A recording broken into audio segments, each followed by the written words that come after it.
Welcome to your deep dive. Today, we're going beyond the headlines to look at the long-term impact of the Southern California wildfires. You know, the kind of stuff you requested. It's fascinating, really, going from the immediate aftermath to the rebuilding process. We've got some great sources lined up, local news from Altadena and statewide reports. Yeah, the initial, the immediate impact always grabs attention, but the long-term recovery, the way a community picks itself up, that's what I find really interesting. Let's start with the people on the ground. This Los Angeles News Observer article, Faith in the Fire, talks about how faith leaders in Altadena are playing a huge part in recovery. Mm. And it's not just about spiritual comfort. It's about being there, right on the front lines. Exactly. There's this story about Pastor Carlos, who rescued a 92-year-old woman even while his own life was in danger. It's a testament to the human capacity for courage and selflessness. We see it so often in these situations, individuals rising to the occasion. But organized efforts are what really sustain recovery. Right, and that's where the Clergy Community Coalition comes in, the CCC. They're working with over 100 faith communities in the Pasadena area. Yeah, the CCC. Pastor Gene Birch and Executive Director Pastor Mero Macedo-Nolan, they're really leading the charge there. Incredible leadership, really crucial in times of disaster. It helps bring order to that chaos and helps channel support effectively. Speaking of support, did you see that Ed Lewis, the founder of Essence Magazine, he donated $100,000 specifically to help those clergy members who lost their homes and churches. Oh, yeah. That's a great example of private philanthropy stepping up, filling those gaps where maybe government aid is slower. And it's not just him, churches from all over Compton, Inglewood, South Central LA, they're all pitching in to help Altadena. It shows that sense of shared responsibility. Disasters might hit one place, but the responsibility to help, well, it goes beyond geography. It does. It reinforces that idea that community isn't just about location. Shared values, our shared humanity, those are the bonds that unite us, especially during crises. Okay, so let's shift gears a bit. We've got to talk about healthcare, which is critical after an event like this. This article reminds us about the covered California enrollment deadline, January 31st, 2025. Anyone listening, if you were affected by the fires, remember that special enrollment period, which extends the deadline to March 8th. Right, access to healthcare is essential, especially after a traumatic event like this. Absolutely. And this article highlights how those government programs are really stepping up. Record high enrollment in covered California, largely due to that increased financial assistance. The Inflation Reduction Act and California's cost-sharing reduction program are making a difference. That's good news, but they also point out some concerning disparities in enrollment numbers between different racial groups. What do you think contributes to that? Well, there are a few factors. Language barriers are a big one. And sometimes there are cultural perceptions about healthcare or even a lack of trust in the system. Targeted outreach and education can help bridge that gap, though. Make sure everyone has equitable access. Now, let's talk rebuilding Governor Newsom. He signed that $2.5 billion relief package. Yes, he did. Can you break down what that means for people? Well, it's about addressing immediate needs and long-term recovery, both. Funding for emergency response, of course, and debris removal, rebuilding homes, schools, and vital infrastructure as well. So it's not just putting out fires and cleaning up. It's about getting people's lives back on track. Think about schools, for example. How important is it for a community to get those back up and running? Absolutely vital. And it goes beyond just the financial aid. There are executive orders in place to streamline the whole rebuilding process, to protect against price gouging, and to provide tax relief for those who are impacted. They're even working on mortgage relief options. So it's really a multi-pronged approach to support. That's good to hear. This article tells the story of Reverend James Daniels and his efforts to make sure Altadena's Black history is preserved as they rebuild. It reminds you that it's not just about structures. It's about a community's identity. You're absolutely right. Rebuilding isn't just physical. It's about restoring the community's identity, making sure that history isn't lost. Reverend Daniel's story, it really highlights that cultural preservation is part of true recovery. It is, and it shows that even with devastation, a community's spirit can endure. But as we're rebuilding, we also have to watch out for those who might try to take advantage of the situation. You mean the predatory investors? Yes, exactly. Sadly, it's something we see a lot after disasters. Those investors, they target homeowners who are vulnerable, maybe offering them less than their property is worth. It's awful that anyone would try to profit from a tragedy like this. What can be done to stop them? Well, awareness is a big part of it. Governor Newsom issued an executive order to help prevent those predatory purchases, and Congresswoman Maxine Waters, she's been very vocal about fighting against these unethical land grabs. So those are definitely steps in the right direction. So it sounds like a community has to be as vigilant against those kinds of threats as they are against the disaster itself. Exactly. Strong leadership and community organization are key. It's about everyone coming together, raising awareness, and presenting a united front. So we're seeing resilience, incredible community support, but also some complex challenges and threats. What are your thoughts so far? What's resonating with you most from all this? You know, it's interesting how this whole idea of rebuilding it goes beyond just Altadena. Those articles we have about DE&I and Bernice King, Hmm. they're kind of about rebuilding too, but on a larger scale, societal. Wow, yeah. You're right. We see some companies, Costco, Apple, they're really going all in on diversity and inclusion. Mm-hmm.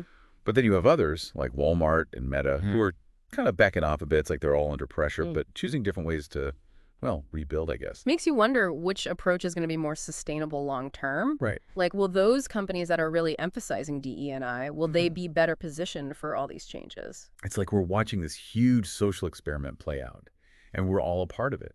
And, speaking of navigating a changing world, that whole thing with Bernice King and that AI image of her father, it really made me think about how we're rebuilding our relationship with history in this digital age.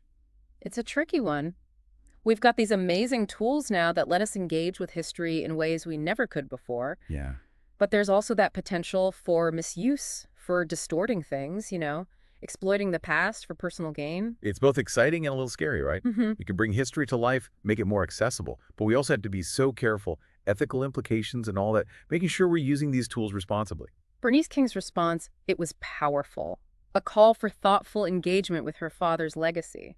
It wasn't about censorship, more about urging people to think about the potential harm in manipulating those historical figures and images, especially without consent or context.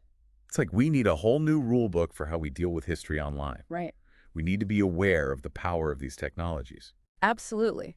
We need to be critical thinkers, question what we see online, and be ready to challenge those who are distorting history for their own agendas. Which brings us back to those predatory investors we were talking about. Yeah. It's like there's a connection, isn't there? Those who exploit disaster victims and those who might exploit history for their own gain. It's a reminder that rebuilding requires vigilance on all these different fronts. Absolutely. And it shows just how important education and awareness are, that commitment to truth and accuracy, whether it's rebuilding a community after a disaster or how we understand the past, we have to be so careful about exploitation and misinformation. Thinking about our listener who's really interested in the long-term impact of all this, what are the key takeaways for them from this conversation about DE&I and technology? I think the big takeaway is that these issues are all connected. The choices companies make about diversity and inclusion, how we interact with history online, it all reflects our values as a society. And as we go forward, we have to approach these issues with a critical eye, a willingness to learn from the past, and a commitment to building a more just and equitable future. We have a responsibility, all of us, to shape that future. In the real world and the digital world, supporting organizations that are champions for diversity and inclusion, educate ourselves about technology, having those difficult conversations with our friends and families, it all matters. It does. It's about recognizing that we're all in this together. We have to guide technology's development and use, make sure it's used for good, create a world where everyone feels safe and respected online. We've seen the resilience in Altadena, delved into these bigger societal issues, but it's important to remember that this is all about people, right? Individuals, people who lost their homes, their livelihoods, their sense of security. What about that personal impact, the rebuilding that happens within each person? That's a crucial point. It's easy to get lost in the big picture, but these events deeply affect individual lives. We have to acknowledge the grief, the trauma, that sense of displacement. Rebuilding a community is one thing, but rebuilding a life, that's a different challenge. It is. It's a journey, and it's different for everyone. Some people find strength in their faith, some in their communities, some in just the act of putting their homes back together. It's about finding those sources of strength and resilience to keep moving forward. And it's not always a straight line, that healing process. There will be setbacks, moments of despair, but there will also be hope, connection, finding joy again. It takes time. And those stories from Altadena, they become even more powerful in that context, don't they? We see the devastation, hear about the loss, but we also see that spirit of community. People coming together to support each other, to rebuild not just their homes, but their lives and relationships. It's truly inspiring. It shows how the human spirit can find meaning and purpose even in the face of such adversity. We see compassion, generosity, resilience. It gives us hope. It reminds us that even in the darkest times, there's light, there's hope, and that incredible strength of the human spirit, it shines through, reminding us that we're not alone, that we're connected, and that we'll get through this together. So as we wrap up this deep dive, I want to leave you with this. In all this, amidst all the chaos and heartbreak, we've seen beauty too, hope, and it shows how resilient people are, like in Altadena. I think it speaks to something bigger, our ability to rebuild, not just buildings and stuff, but ourselves too. It's true. We've talked about those mental health resources for people directly impacted by the fires, but you're right. This idea of rebuilding, it applies to all of us. It's about that inner strength, being able to cope with all the stress and uncertainty, finding meaning when things are really tough. Yeah, like we all have our own rebuilding to do, especially when the world feels so unpredictable. So what helps? What are some of the tools or approaches that can help us on that personal journey of rebuilding? It's a lot like rebuilding a community, actually. It's got many different parts. It starts with taking care of ourselves, physically and mentally. Are we sleeping enough? Eating healthy? Moving our bodies? Those are the basics. And then there's our relationships, our connections with friends and family, our community. Those bonds give us support, that sense of belonging, which is so important for resilience. I see what you mean about how these things are all connected. It's not just about what we do as individuals. It's about recognizing that community and connection play a role in our own personal rebuilding too. Exactly. We gain strength from each other, from shared experiences, knowing we're not alone in facing challenges, and then there's finding purpose. That could be through work, creative stuff, volunteering, even just being there for loved ones. Purpose gives us direction, a sense of meaning, and that's powerful. It's like those faith leaders in Altadena. Their purpose, their faith, it was what helped them be resilient and helped them help others. It wasn't just about structures, it was about hope. And hope, it's contagious. Seeing other people showing resilience, courage, compassion, it inspires us to find those qualities in ourselves.